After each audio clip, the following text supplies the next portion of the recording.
protocol, FCC, forest carbon certificates, and number 2 is FCO, forest carbon offset.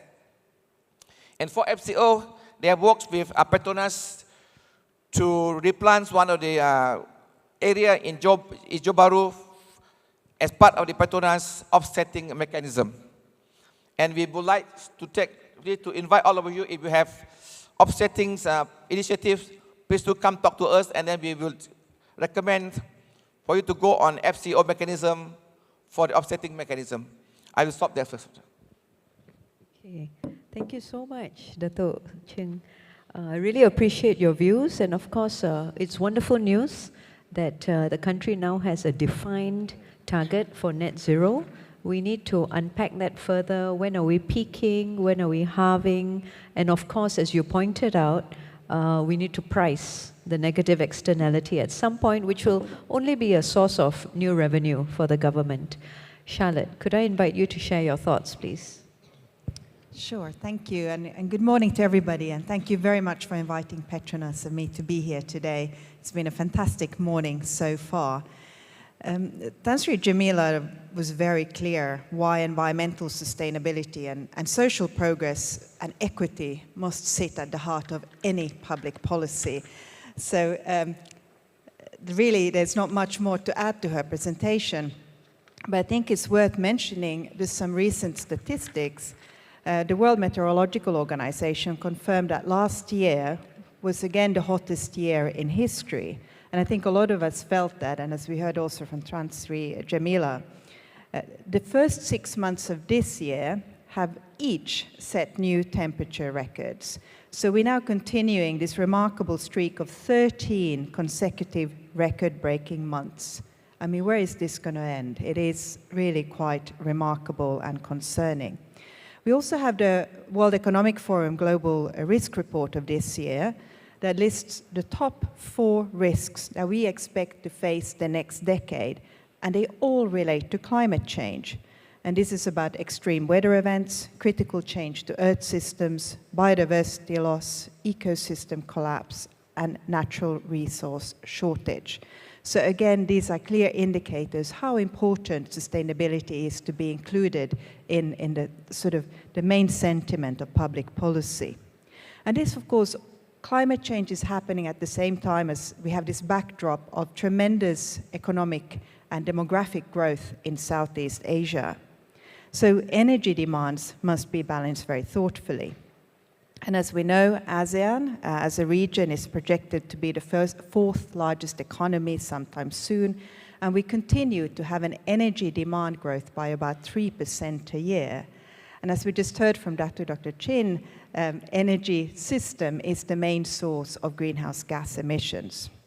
And currently in Southeast Asia, we see about 83% of the energy mix comes from fossil fuels. Now, Tan Sri Jamila also highlighted that things must change. So society must transform how we produce and consume energy. So a transition towards a low-carbon society is not just a nice thing to have, but it's also a necessity. But each country will have its own pathway, as was also clearly stated in the COP28 UAE Consensus Agreement, as it's called. Now, this energy transition that we now must embark on really with gusto is so relevant to Malaysia because the energy sector contributes at least 28% of the GDP and 25% of the total workforce. But of course, in Malaysia, there's been some very significant progress through national policies. We have the 12th Malaysia Plan, the National Energy Transition Roadmap, as well as the Energy Efficiency and Conservation Bill, all really focusing on this interconnection between energy, energy transition and greener growth. But also, the country has committed very clearly to the Paris Agreement, the Global Biodiversity Framework, and the Global Methane Pledge, just to name a few. So what does this mean to a company like Petronas? So as a national company with global operations, we respond directly to these policy developments. And we must also balance energy security with lower carbon energy solutions. This is really critical because we obviously are a national carrier. Energy security is not just about having uninterrupted access to energy, but also to securing energy supplies at an affordable price. And this was also something that Dr. Chin just mentioned now. So it's vital, really, that we get the balance right as Malaysia is focusing on eradicating poverty and promoting economic uplift. Now, Petronas' energy transition strategy aims to balance energy security and investment in cleaner energy sources, and moving us towards a lower carbon future and net zero carbon emissions by 2050. So how are we doing? We aim to cap our CO2 emissions from our Malaysia operations by the end of this year. This was a target we announced back in 2020. We're making good progress towards this. We have a target by 2030 to reduce our international and Malaysia, so group-wide emissions by a quarter, and to reach net zero carbon emissions by 2050. And again, this is in direct response to the Malaysia policy direction. We have really achieved a lot today. We have much more to do, but just to give you an indication of how strong the performance has been, over the last decade or so, we have reduced around 19.9 million tons of CO2 of annual emissions. Now, this might just be a number to you if you don't live and breathe greenhouse gas emissions every day, but I had a quick look yesterday, and it's around equivalent, not quite, but almost, of the annual emissions of the countries of Estonia and Lithuania combined. So over the last 10 years, Petronas has really managed to drive emissions down relentlessly. And how do we do that? We focus on energy efficiency, reducing flaring and venting, electrifying operations where possible, and deploying carbon capture and storage where feasible. But a lot of these efforts going forward will depend on conducive policy and the whole of society moving in the same direction. Now, you might ask, because this is about feeding into future policy, so one might ask, if decarbonization investments could be better spent elsewhere. However, we must remember that Malaysia is committed to reducing emissions. Renewables are not available at scale. So right now, renewables won't replace fossil fuels in the near term. That is just the reality we're in. So if we look at the energy demand and supply scenarios and real figures, so despite the world having this exponential growth in renewables, the world energy mix remains heavily reliant on fossil fuels because the demand continues to rise. So the mix doesn't really change, even if you have tremendous amounts of more renewables in the system. But climate change is rearing its ugly head, so we have no time to waste. So while we continue to develop oil and gas in Malaysia, it's so critical that we do it responsibly and really continue on this relentless focus on emission reductions. So we are investing in Petronas in growth areas and alternative forms of energy, such as renewables, hydrogen, and biofuels, but also in new value chains for green mobility, carbon capture and storage, specialty chemicals, circular economy, and nature-based climate solutions.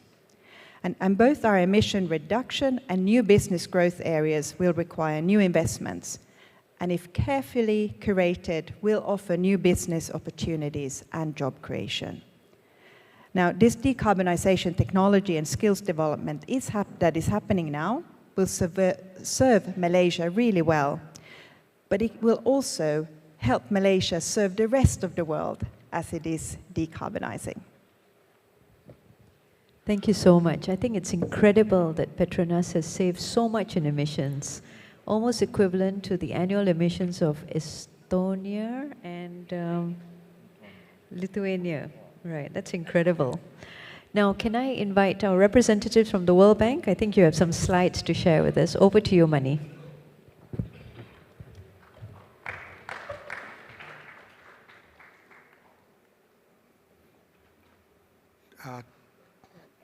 Thank you, Datin Sunita.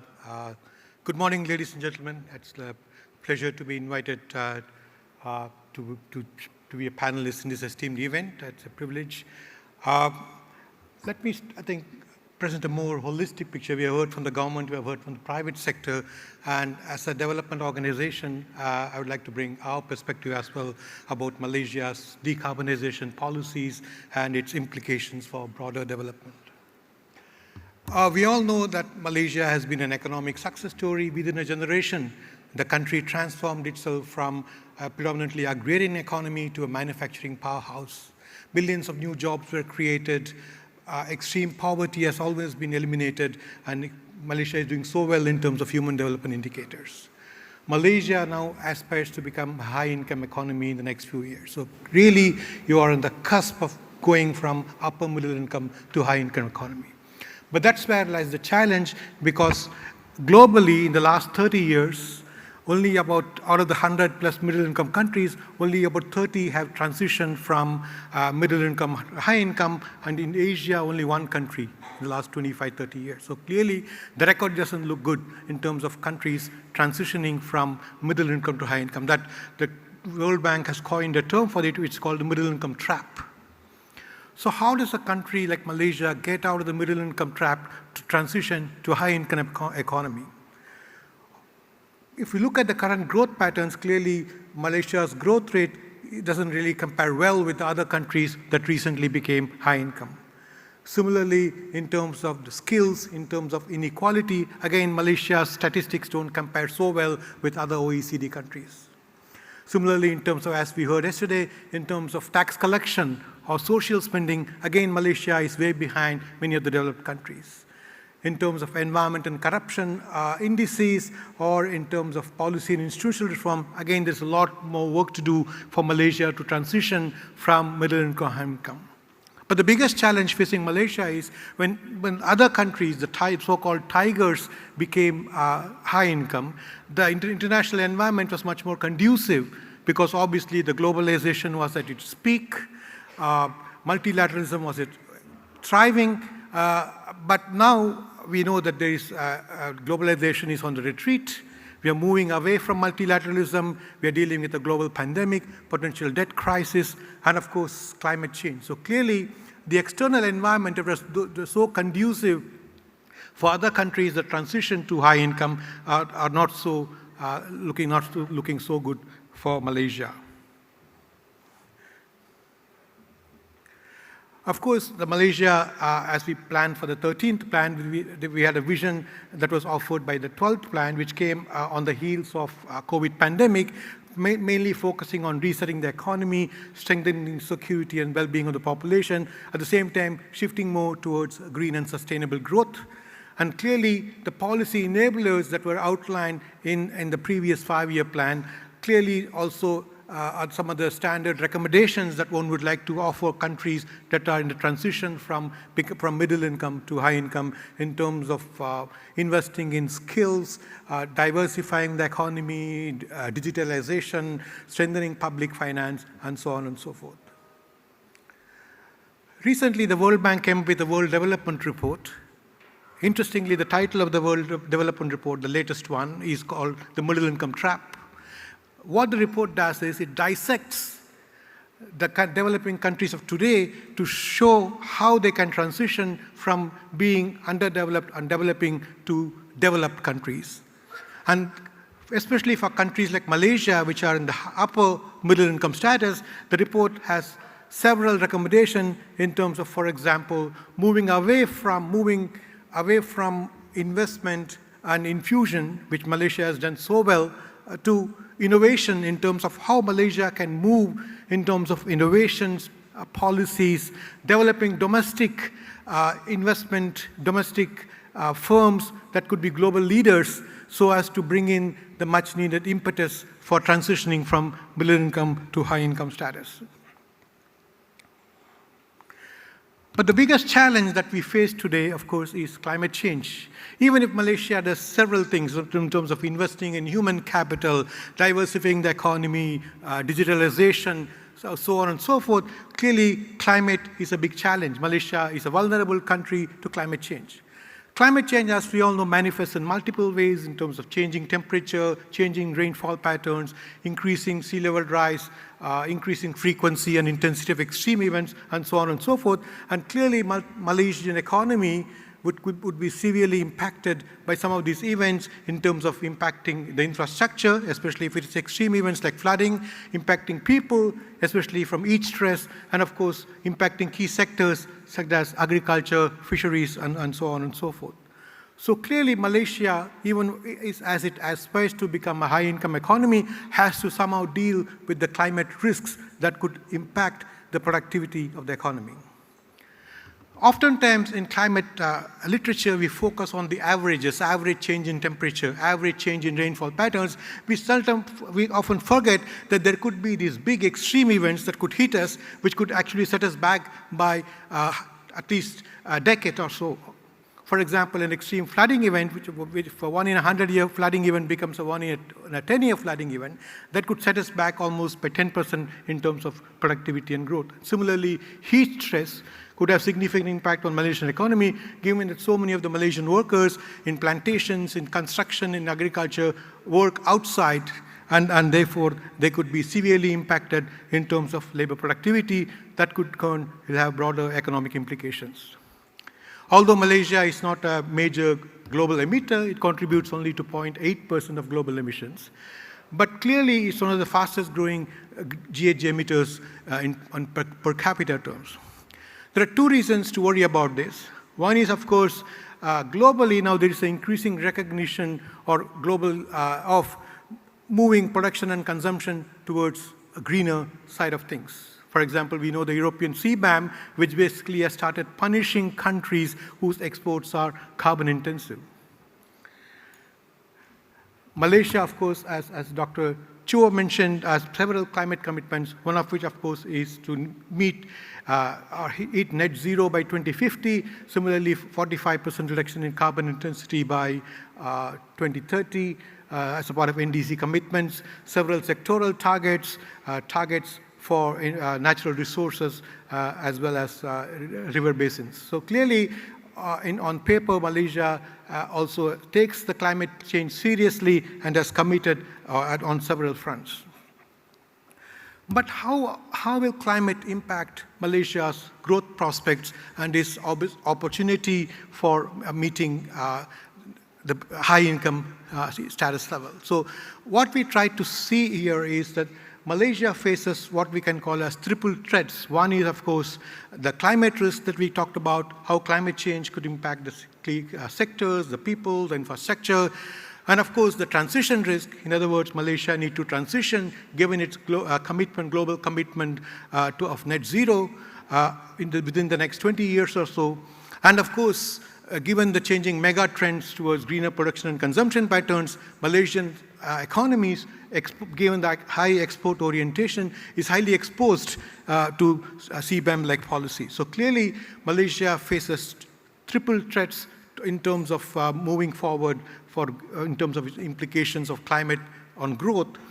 But at the same time, what we would like to argue, of course, is these threats could also be opportunities in terms of transitioning the economy towards low carbon trajectory, transforming your production and consumption patterns, and of course, tackling climate change as well. So that's where the Country Climate and Development Report comes in. The World Bank introduced CCDRs a couple of years ago. These are basically development reports. I wouldn't call them climate reports.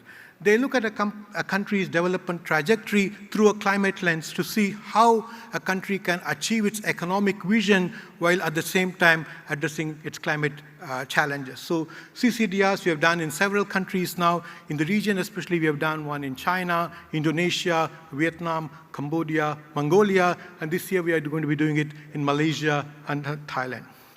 So CCDR will basically assess how climate change will impact the economic development in the country, how countries' development goals can be achieved in the context of mitigation and adaptation to climate change, and of course, how country can achieve its NDC as well as net zero target.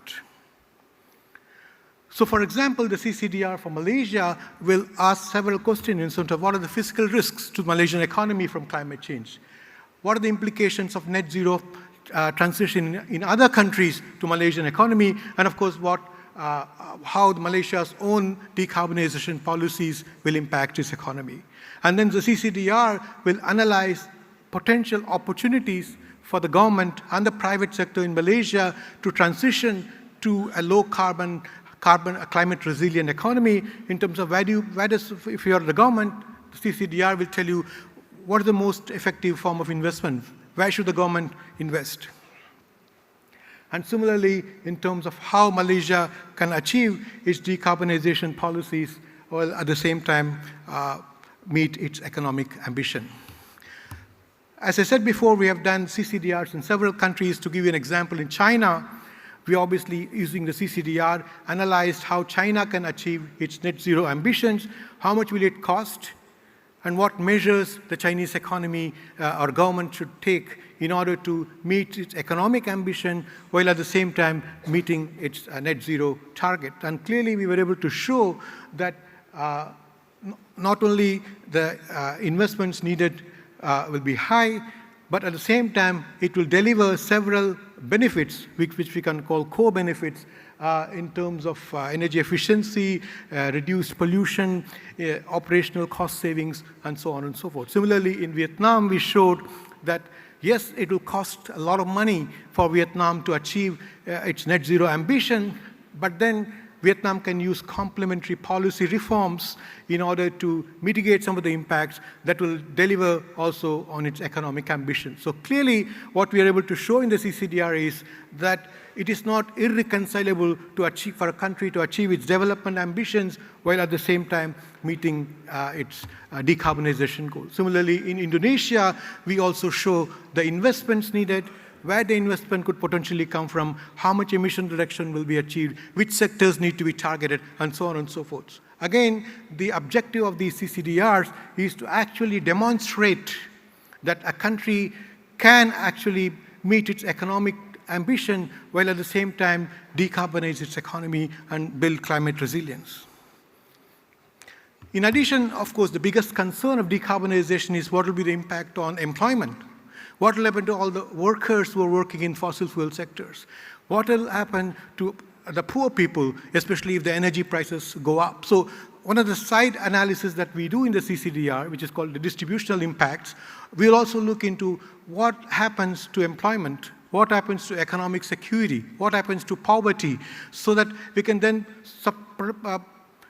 give supportive measures to make sure that people who transition from the fossil fuel sectors are gainfully employed in, for example, clean sectors. The poor people who are most impacted because of the increased energy prices could be compensated through social protection programs. So clearly, we'll also come up with specific recommendations in terms of how countries can deal with these type of challenges.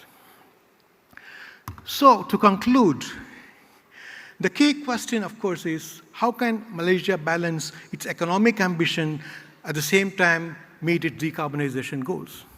What we would like to argue and also show in the CCDR is that this could potentially be an opportunity in terms of how Malaysia can transition economy while at the same time dealing with decarbonization. And some of the questions that we will try to answer, of course, is what are the needed capabilities which would allow Malaysia to further diversify its export product portfolio, specifically in green value chains. For example, if you look at Malaysia's exports, one can think of a knowledge basket or one can think of a product basket. The question, of course, is where should Malaysia move in the next 5 years in terms of knowledge basket as well as product basket, and take advantage of the greening of global value chain. So that is the kind of questions that we need to ask, given that we are actually now in the visioning mode for the next 5-year plan. Similarly, what policies and strategies are needed to overcome some of these barriers? It's not going to be automatic. Malaysia obviously wants to specialize in green technologies. There needs to be policies, regulatory framework that needs to incentivize some of the industries to move in that direction. So going forward, given that we are thinking about the next 5-year plan, we need to think of theory of change. Where are we today and where do we want to see Malaysia 5 years from now? 5 years from now, we could potentially think of Malaysia taking a global leadership position in terms of green technologies, in terms of climate resilience, in terms of sustainable development. Similarly, in 5 years from now, we can see Malaysia's economic growth take off in a sustainable manner, in a climate resilient manner. But to get to that end point, we need to do several steps, and that's what the theory of change is all about. For example, several activities need to be in place in terms of incentivizing adoption of green technologies, innovation, making sure that Malaysian firms are innovative and start specializing in the products and services that the world needs. Similarly, we need to adapt to climate policies, for example, like an emission trading system or a carbon tax or a carbon crediting mechanism, in order to make sure that the transition is smooth. Similarly, we need to invest in resilient infrastructure. We need to develop climate-smart agriculture, as we talked about in the previous session, and of course, focus on sustainability overall. So clearly, we need to take several actions which will then influence where we go from where we are and where we want to be in terms of outputs, in terms of enhanced global competitiveness, which is really needed for Malaysia to push forward from upper middle income to high income. We need to make sure that Malaysia is able to overcome global policies like CBAM through its own domestic measures so that they are so efficient. And in order to achieve that, of course, we also see some of the outcomes that will come if you actually take those steps going forward. Thank you so much. It's okay. All right. Great. Let's get into the Q&A session. I think we already have some questions on the board, but because I have the mic, I'm going to ask my questions first. So firstly, Dr. Ching, thank you so much. NRES plays an important role in managing and monitoring our international obligations. As Charlotte pointed out, we've had 13 consecutive months of record-breaking heat. The 30-day temperature average is already 1.58 degrees warmer. NRES responsibilities include the NDCs, the BOR, but this year it's the BTR, multiple pieces of legislation which are coming up. NRES is also Secretariat for the National Climate Action Council, chaired by the Prime Minister. And yet, as Datuk KSU is aware, we need to manage multiple tensions, managing emissions and biodiversity, pricing carbon, and ensuring a just transition. As Mani pointed out, poor people are most impacted when the prices go up. Land and water are a state issue, and yet you don't have enough resources, I know, time, money, staff, to fully do justice to a deep and wide consultation on this. What are your views? How do you manage these multiple issues and multiple stakeholders, and how do you prioritize and manage them? Thank you, Datin. I think 2024 has been a busy year for us. Right? We have drafted the climate change bill. That's number one. Some of you have been engaged on the bill, suppose. Secondly, we have also engaged a consultant to draft the climate carbon mechanism. And these two documents will be concluded in Q2 2025. The Biden Transparency Report 1 is due end of this year. NDC 3.0, February 2025. We have also planning to develop the Malaysian National Adaptation Plan with the funding coming from GIZ. And we are also going to publish the National Policy on Climate Change 2.0, among others, I would say. And to do all these tasks is not an easy thing to do. And I think thanks to all of you here in this room, you have been very good a partner to the ministry, right? We are getting good feedbacks during the town hall session, I would say. And we have also two mechanisms on climate change. We have set up the Climate Change Advisory Panel as a platform for us to get all the feedbacks. And again, I think the other things that are going to happen this year is the COP29 in Baku, somewhere in November. And that again, during IGM 2024 in October, again, we will put that COP29's request for input again, right? And you have all the chance to provide the input. What would be the theme that we should bring to Baku this year, right? And of course, if you're talking about the resources, of course, we lack in many aspects, money, expertise, I would say. But we should leverage on the whole of nation approach in getting things done. I think we are quite lucky in the sense that we have support from the ministry. And on the other hand, also we do support the other function of the ministry as well. For example, takes about the CCUS bill. We have been a good partner to KE on that. And yesterday, MOT launched the aviation decarbonization policy or roadmap.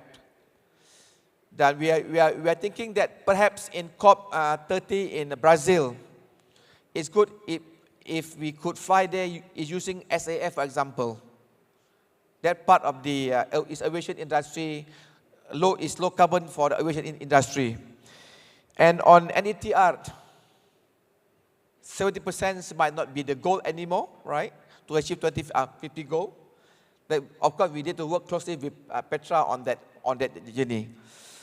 All in all, it's a busy year, but we is optimistic that we could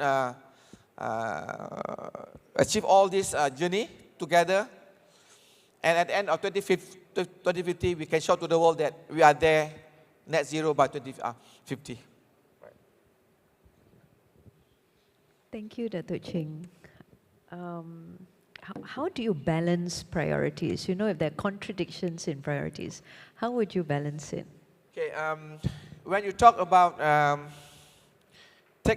issue on the forestry, right? And mining, for example, the rare earth is the hot issue now, right?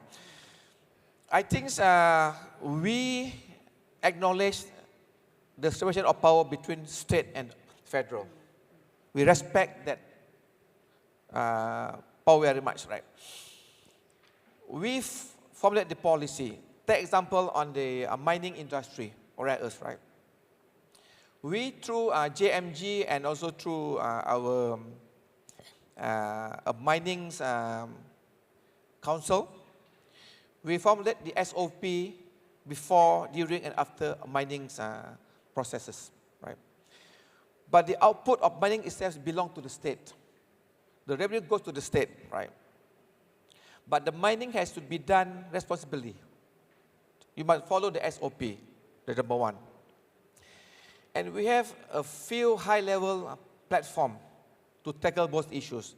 On mining, we have the National Mining Council. Issue related to land, we have the Land Council, set by PM, to tackle issues that touches the road between federal and state, right? And I think I do believe that if we recognize and respect state and federal responsibility, this is the way that we should work together on that. I think we see that should be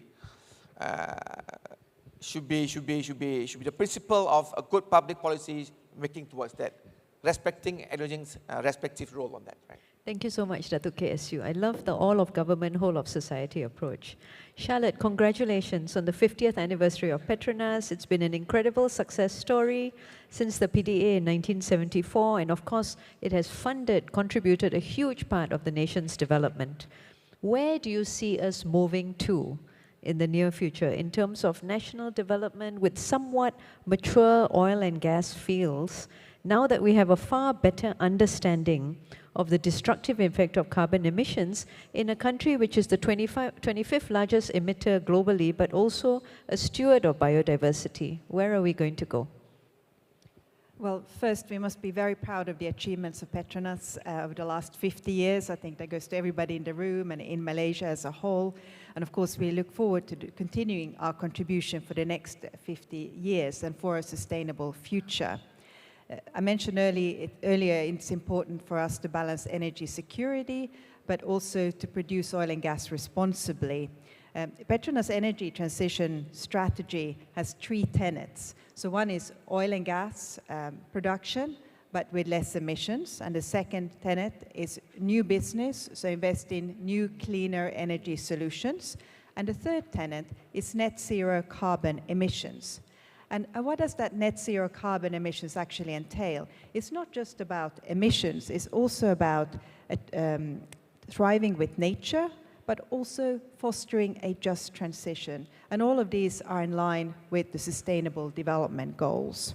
And we have clear ambitions for each of these areas. I mean, first I also must mention that we are very proud to be part of the National Energy Transition Roadmap and the 3 flagship projects of hydrogen, biofuels, and carbon capture and storage.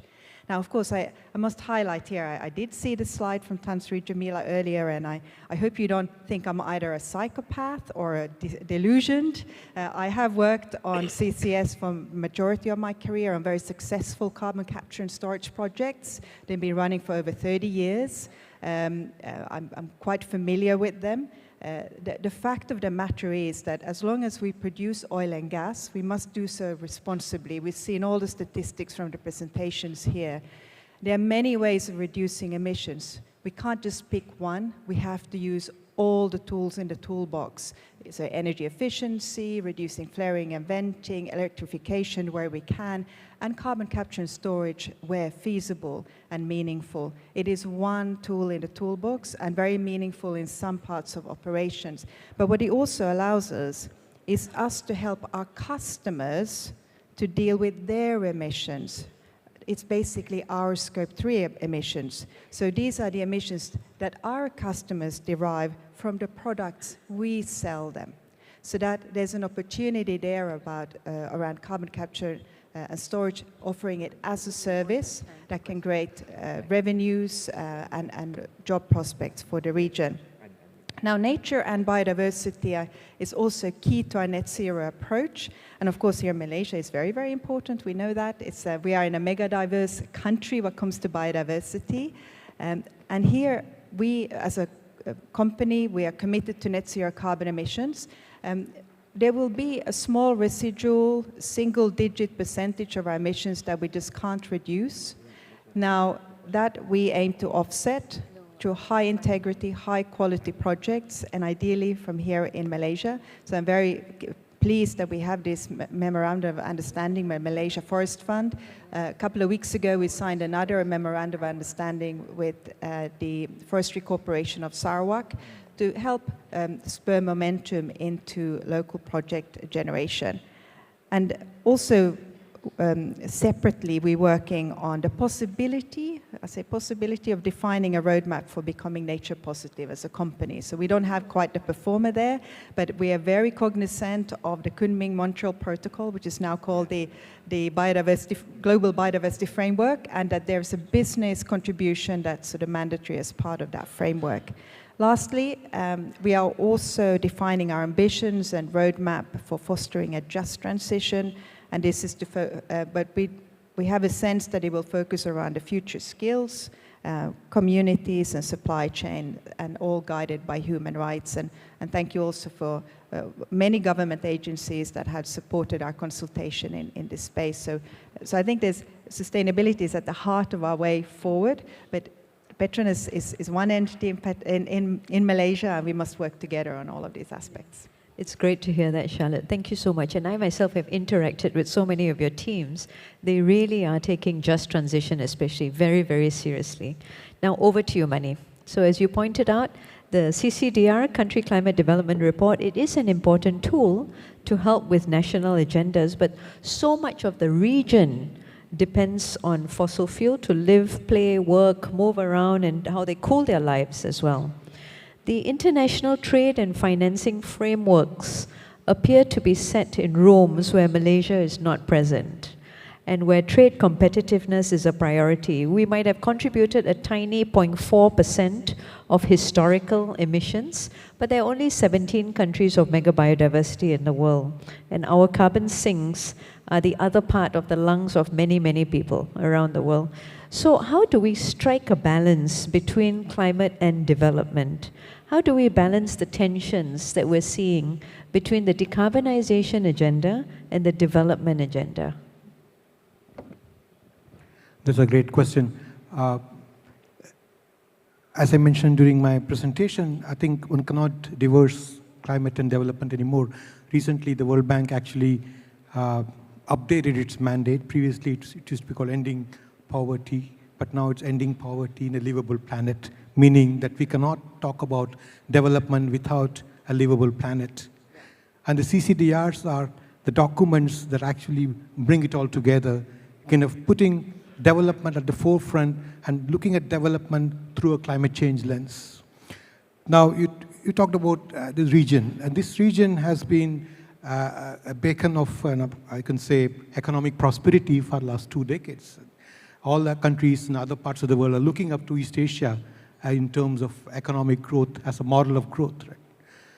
So I think this is also currently an opportunity for East Asia to showcase that it can actually transition to a more sustainable development model, more climate resilient development model.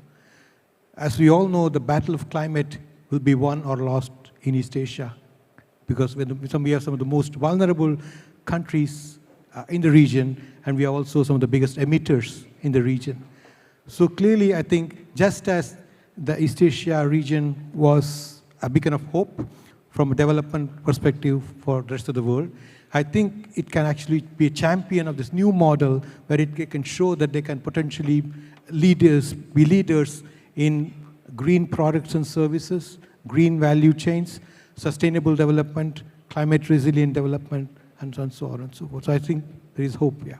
I love that. You're right. The battle for climate will be won or lost in Asia, and we need to remember that. That's a huge opportunity for us to have a thought leadership role.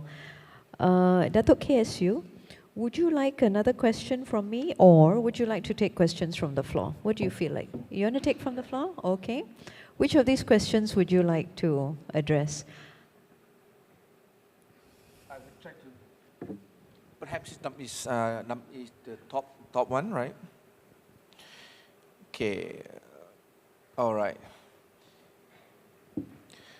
As I mentioned, going net zero would require a higher RE adoption, right? 70 to 80%, right? That would mean that we as a consumer of TNB, for example, right? The coal-fired plant would be retired much earlier than planned. That will have an impact on electricity bill to all of us, right? That need a behavioral change for us to adapt that one day we have to pay more for our TNB bill. That's number one. That will require also for us, you and I, to move faster to EV adoption, right?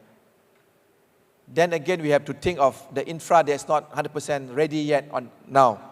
Investment on that will have some form of a pass-through cost to the consumer. You and I got to be prepared for that, mentally, I would say, right? On the other sector, waste, for example, took example of IWK. They have more than 7,000 STPs around the country. 50% of that need urgent upgrading to meet DOE standard, right? That would mean the water bill will not be 10 ringgit as of today that you pay is per month. It will be double perhaps. That again, we need to be prepared for that. That it will come to us that if we want to go a low carbon economy, it has the cost implications that, right? That important is you and I got to be aware that there is cost implications that we have to change our behavior. But I think, example, I think on the water side, right, you have the choice to use less the water to make sure that we have less impacts in terms of cost. For example, the Malaysian population is about 230 liters a day per capita, among the highest in the world. But if you can invest a bit more of buying water-saving devices, perhaps you could save half of that amount. Then it's not hit your pocket, it's too much. They're talking about behavioral change, so that's, I will stop on that first. Really good. Thank you. Thank you so much, Dato'.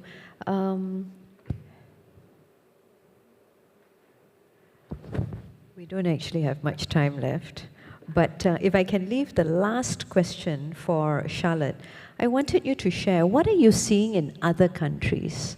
How are they decarbonizing effectively? How are they efficiently managing and implementing this? Maybe you can share this with us? Well, thank you very much for that question. And I would have had some anecdotal views, but now I can actually reference some real research. So last week, the Potsdam Institute for Climate Research published an awesome piece of study. They basically looked at 1,500 climate policies around the world and see what has worked and what hasn't worked. So this, according to this study, no single policy element on its own works. It won't drive the emission reductions that is required or the economic growth that's required. So this study mentions that you need 3 elements for any successful implementation of climate policy.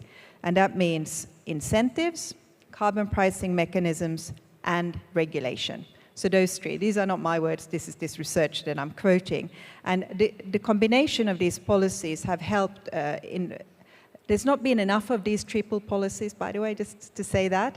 But where they have changed situations is, for instance, the phase out of coal in the UK, which I think is this month actually, reduced transport emissions in the US since 2008, and cut industrial emissions in China, just to mention a few.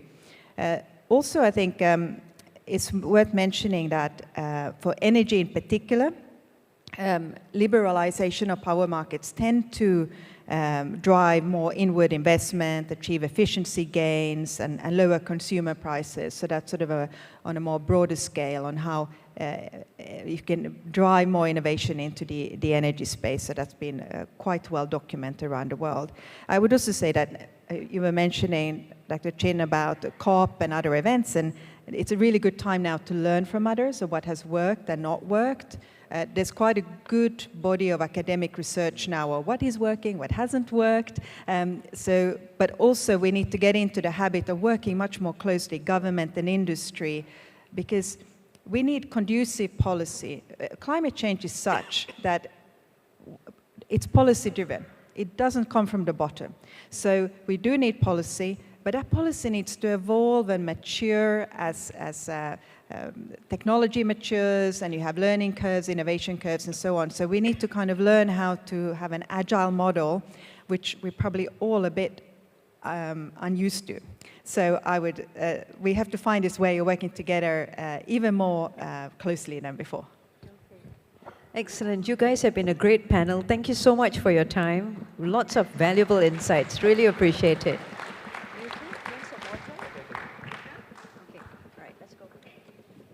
Indeed, a very insightful discussion. I'd like to invite our panelists and moderator to kindly pose for a quick photograph in front of the table to wrap up the session. Dr. KSU, ladies and gentlemen, can we kindly pose in front of the table for a quick photograph to wrap up the session?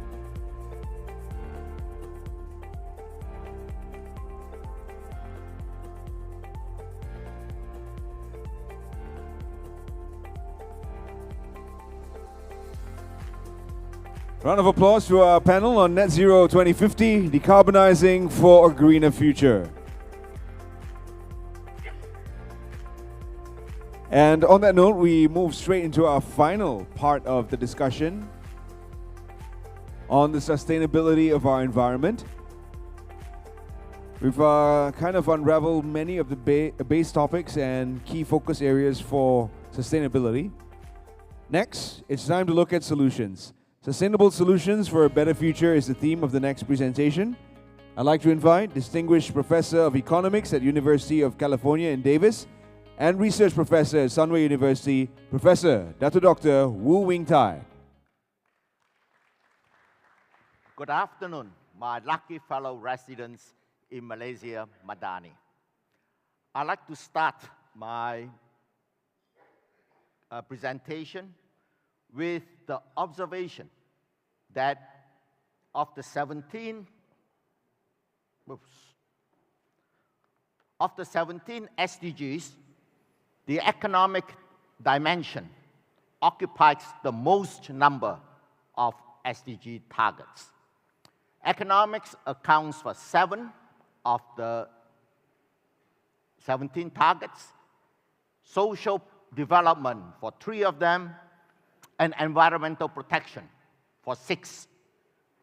And standing seemingly alone is SDG number 17, which is local and international partnership to achieve the SDGs.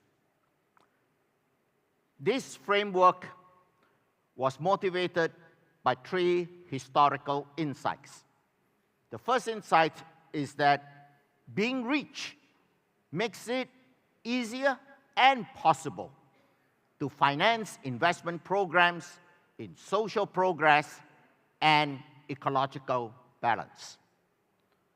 Being poor, you are unable to have a world-class education system and unable to have a world-class medical system.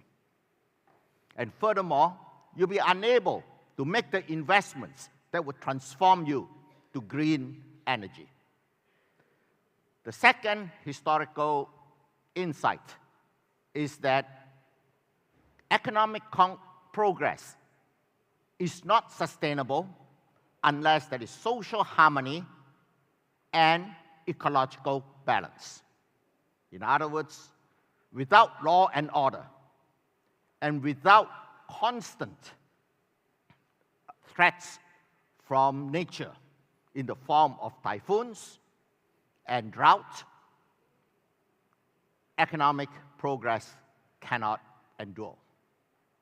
The third historical insight is that the proper management of the complicated relationships among economic development, social justice, and environmental health is easiest when countries work together. SDG 17 is the glue that holds the preceding 16 goals moving forward. For example, without ASEAN achieving net zero emissions, there's no use for the EU, China, and the US to achieve net zero emissions. So there has to be a global effort. And on that note, I would primarily focus on making the relevance of insight number 1 for this audience. Yesterday, YB Ramrafizi tells us about the need for a third pivot. The first pivot was the pivot away from colonial extraction towards economic growth. The second pivot is based on the realization that economic growth cannot continue unless there is social harmony underpinned by social justice. So that was the NEP framework. So why are we pivoting from the NEP framework right now? 2 main reasons. One, the economic growth engine is no longer working as well as before. Number 2, the new global situation has made our usual economic practices inoperational. They will be prevented from using them unless our new growth engine is in line with sensible climate policy and in line with regionalism to maintain harmonious regional relationships. I would focus mainly on number one, on the economic growth engine. We need a new economic growth engine unless we resort to finding consolation in the usual secret of happiness. The well-known secret of happiness is to have low standards. And that is not something we will settle for in order to be happy. What I want to show is that during the period of NEP, before the Asian financial crisis, growth was 7.7%, which is a very respectable and globally impressive achievement. And if you look at the 10 years right before the Asian financial crisis, we were growing at almost 10%, the rate that the Chinese had been growing at. So it was no surprise that in Mahathir's last economic plan, issued in 2001, he expected growth for the next 10 years to be 7.5. Very modest, actually, given the fact that it was 7.7 before the Asian financial crisis. But what have we got? In the period before COVID arrived, we seldom came anywhere near 7.7. The highest we could reach was 5.7, and even that, it was only for a year. The growth engine has basically slowed down, and we are facing the threat of the middle income trap if we are not already in it. So how do we get out of it? There have been no suggestions. There have been no lack of good suggestions from different observers. The usual thing is, why don't we increase the competitiveness of the economy? And why don't we increase the national talent pool? And why don't we have our industries modernize their technologies and break into new high-value added industries of the future? EVs, digital electrical devices, and solar energy. That is the thrust of the new industrial master plan that was unveiled last year. Well, any policy that succeeds in reviving growth in Malaysia will have to be able to revive the investment rate of the country. For example, if we look at the engine of growth, growth by definition is the increase in the capacity to produce more. That is growth. And trend growth, long-run growth, is the increase in the capacity to produce more in a sustained manner. So any policy that revives growth must restore the investment rate. I will, in the time remaining, I will focus on how to invite investments in a manner that would also enhance economic equality and hence maintain social harmony.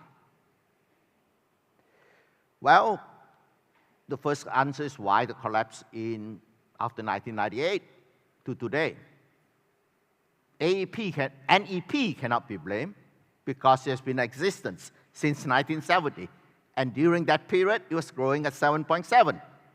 Even though we hear horror stories about different forms of corruption, brain drain, large amount of money flowing out of Malaysia, despite all of those negative things, growth rate was very respectable.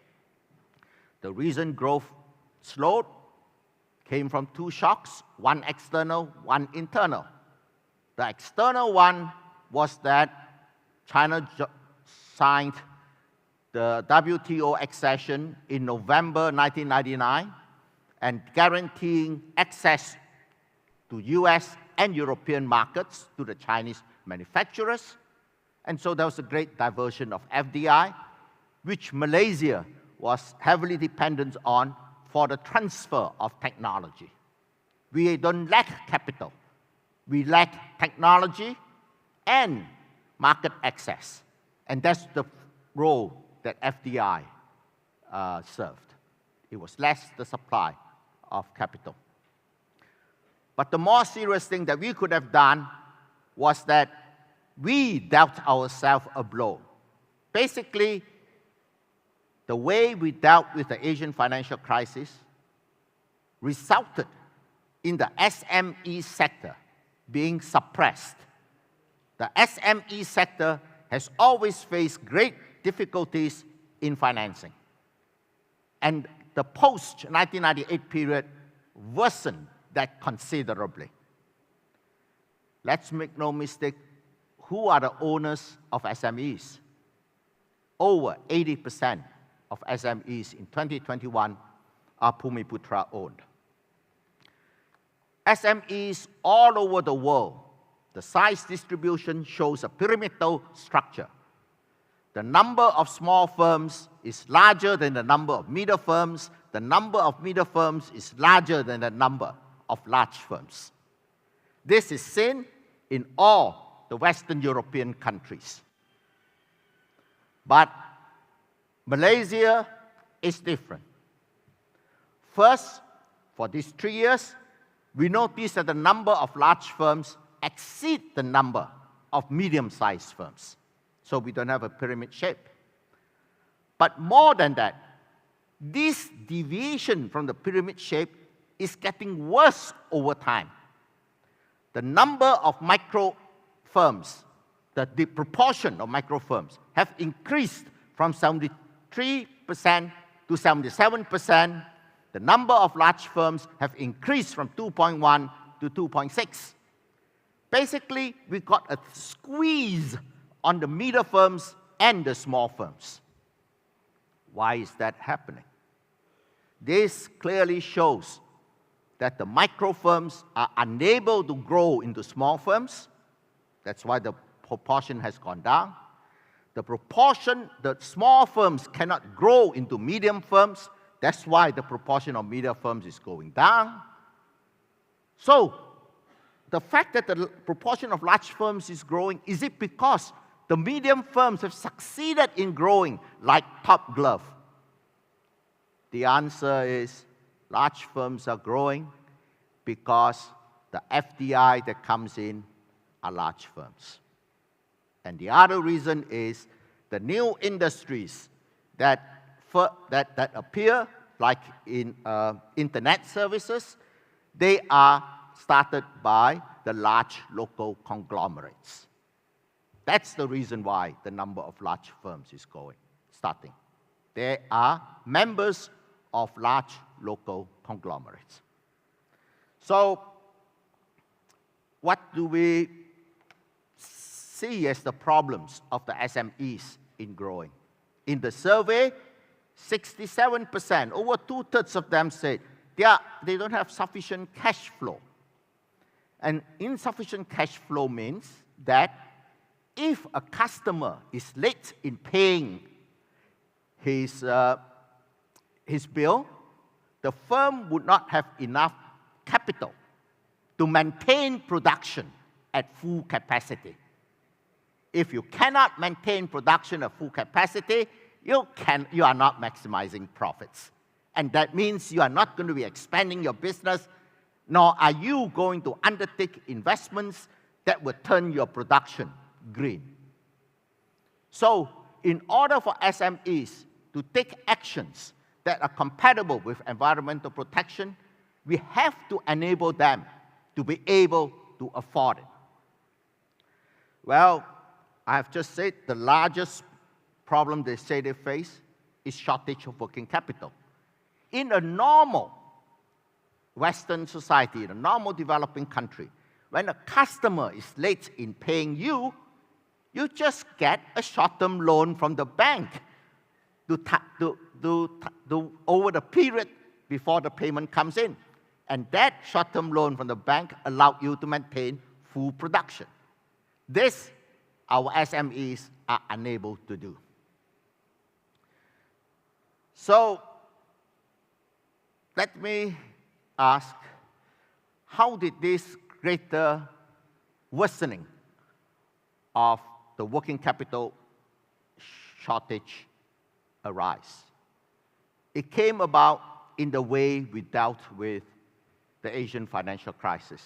The Asian financial crisis, there were two well-known measures of emergency economic medicine.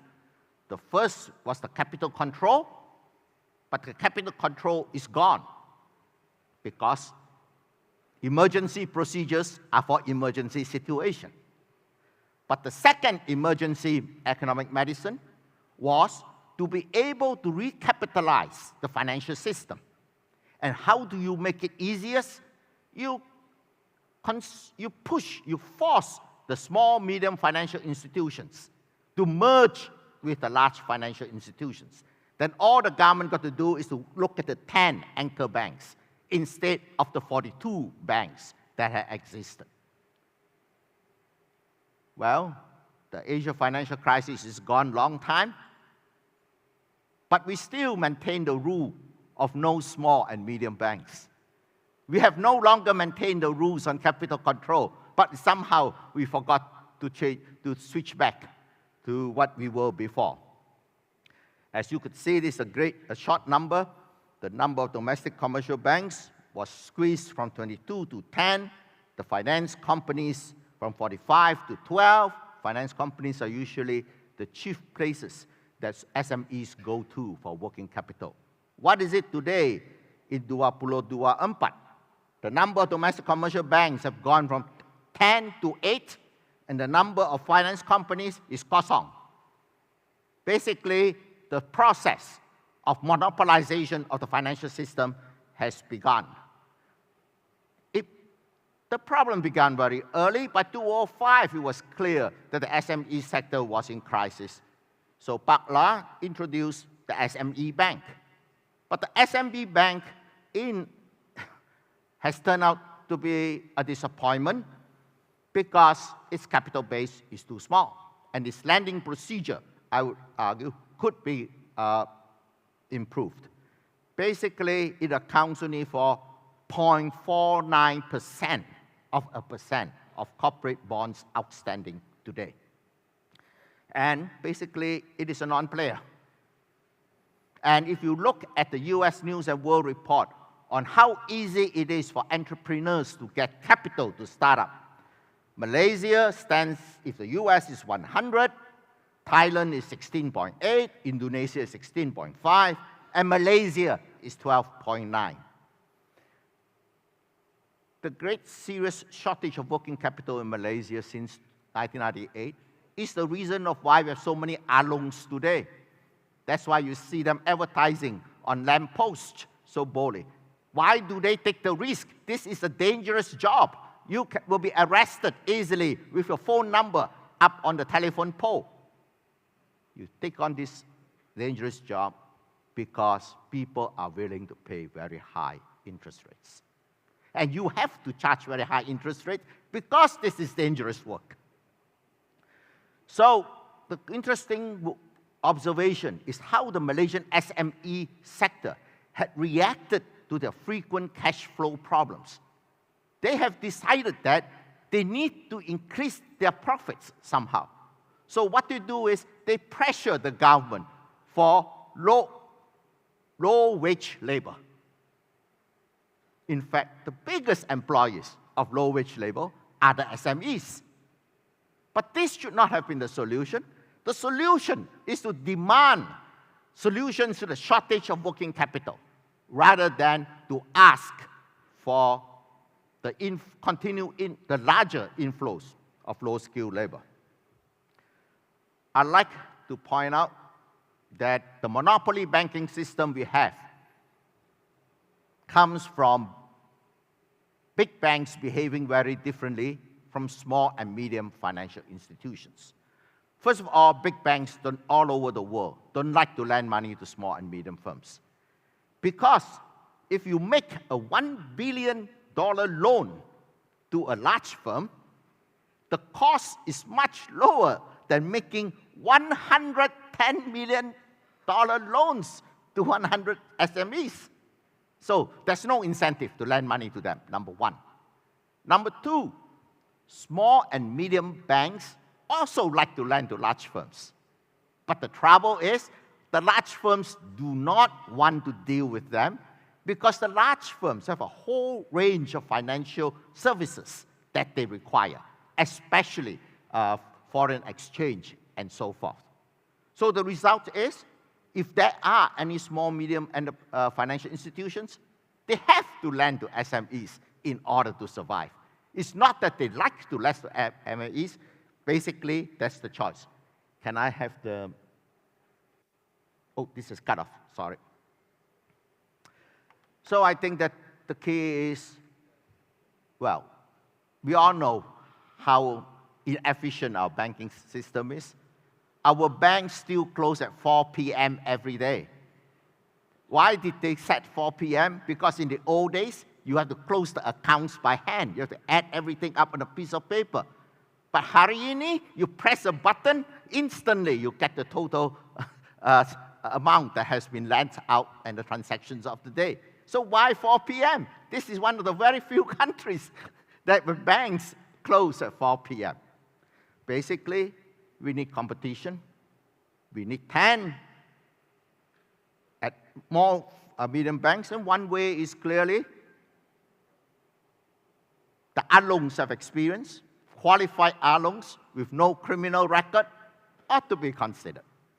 But more importantly, the regulation of big banks and small banks have to be very different. Because big banks are time bombs waiting to go off. A failure brings down the system. Whereas a small bank, if it fails, it doesn't matter, that it will not bring down the system. So coming to it, I'd like to point out that the new international environment has made financing for SMEs more important than ever. Number one, they will never be able to participate in the global supply chain unless they are able to achieve net zero emissions. And the EU, and I would predict China and the US in the future, will put on what the so-called border adjustment taxes to force the greening of the supply chain. The most important observation I'd like to end this talk with is that the SMEs face a chance for growth, largely because of the trade war. The US, Europe are importing less from China. Because they're importing less from China, they're importing from the rest of the world, particularly ASEAN. Should the increased exports from ASEAN be manufactured by FDIs that come here, or should they be supplied by our local SMEs growing bigger? And even if they don't grow bigger, can they rise to the occasion of making inputs that are cheaper than the imported inputs required by the multinational corporations?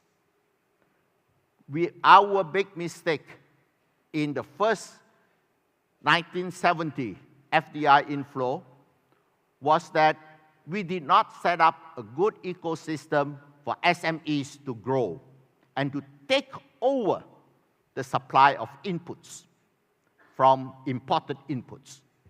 Here, now we have the chance, and let's not blow it. So let me summarize.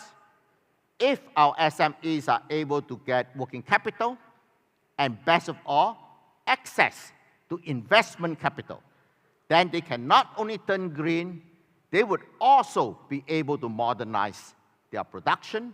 And if they modernize their production, they would have substituted away from cheap foreign labor. And the result would be the progressive wage that this ministry is trying to implement, to create for the country. Progressive wage and the renaissance of the SME sector are what are companions in the journey. Thank you very much. Yeah, thank you. Thank you very much, Professor Dato Dr. Wu Wing Tai. And on that note, ladies and gentlemen, we have come to the lunch break. But just before you head out, I want to once again remind everyone, in case you have not yet registered, in case you've not yet checked in with us today, please kindly do so outside just before you head out to lunch. And we will reconvene, because today is Friday. We'll reconvene at 3 p.m. and we're putting the focus on GovTech as we look forward to process and technology reforms. Please do kindly join us at 3 p.m.